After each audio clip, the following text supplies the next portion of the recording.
আসসালামু আলাইকুম। বিসমিল্লাহির রহমানির রহিম। শ্রম আইন নিয়ে আলোচনা করার জন্য আরো একটি পর্ব নিয়ে আপনাদের মাঝে উপস্থিত হলাম। আমি হুসাইন আহমেদ আকাশ, সাধারণ সম্পাদক, বাংলাদেশ প্রগতিশীল নির্মাণ শ্রমিক ফেডারেশন। আশা করি সকলে ভালো আছেন। দেশ ও প্রবাসে সকল সেক্টরে সকল শ্রমিকদেরকে জানাই সংগ্রামী শুভেচ্ছা ও আন্তরিক অভিনন্দন। সংগ্রামী সাথী ও বন্ধুগণ, আজ আমরা আলোচনা করব শ্রম আইনের ধারা ৩২৮ ও ৩২৯ নিয়ে। ধারা ৩২৮, মৌসুমী কারখানা। সরকার সরকারি গেজেট প্রজ্ঞাপন দ্বারা কোনো বৎসরে সাধারণত ১৮০ কর্মদিবসের অধিক কোনো উৎপাদন প্রক্রিয়া চালু থাকে না এবং কেবলমাত্র কোনো বিশেষ মৌসুম ছাড়া অন্য কোনো সময় অথবা প্রাকৃতিক শক্তির অনিয়মিত ক্রিয়ার উপর নির্ভর করা ছাড়া চালু রাখা যায় না। এইরূপ কোনো কারখানাকে এই আইনের উদ্দেশ্যে মৌসুমী কারখানা বলিয়া ঘোষণা করিতে পারিবে। ধারা ৩২৯।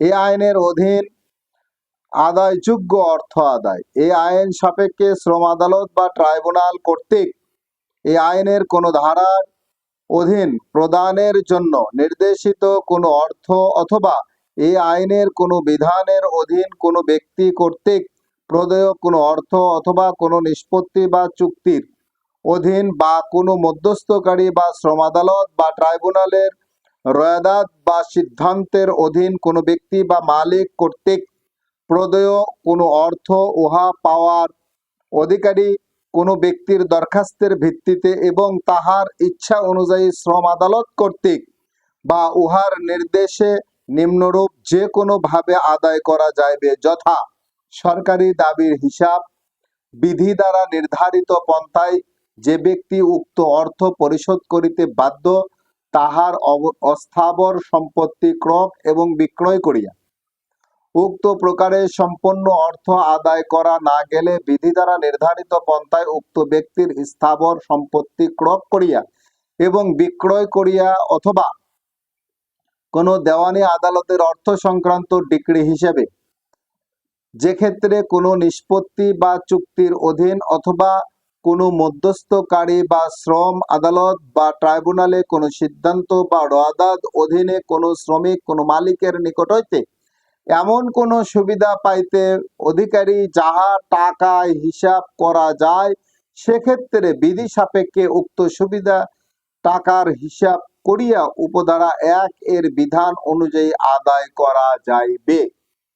এই ধারার অধীনে অর্থ আদায়ের জন্য কোনো দরখাস্ত গ্রহণ করা হইবে না, যদি না উহা অর্থ প্রদেয় হইবার তারিখ হইতে ১ বৎসরের মধ্যে পেশ করা হয়।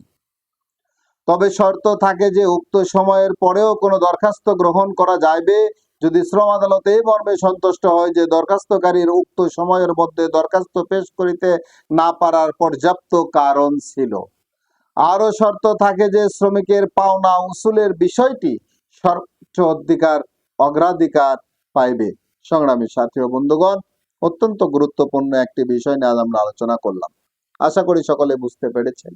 দেশের প্রচলিত আইনের প্রতি শ্রদ্ধাশীল হয়ে এদেশের সকল শ্রমিক এবং মালিকগণকে শ্রম আইন মেনে চলার অনুরোধ রেখে সকলের সুস্বাস্থ্য দীর্ঘায়ু কামনা করে আমার নিজের জন্য দোয়া চেয়ে নিয়ে এই পেজের ভিডিওগুলো বেশি বেশি শেয়ারের মাধ্যমে এদেশের কোটি কোটি শ্রমিকদেরকে দেখার সুযোগ করে দেওয়ার অনুরোধ রেখে আজকের পর্ব এখানে শেষ করছি। আসসালামু আলাইকুম। আল্লাহ হাফেজ।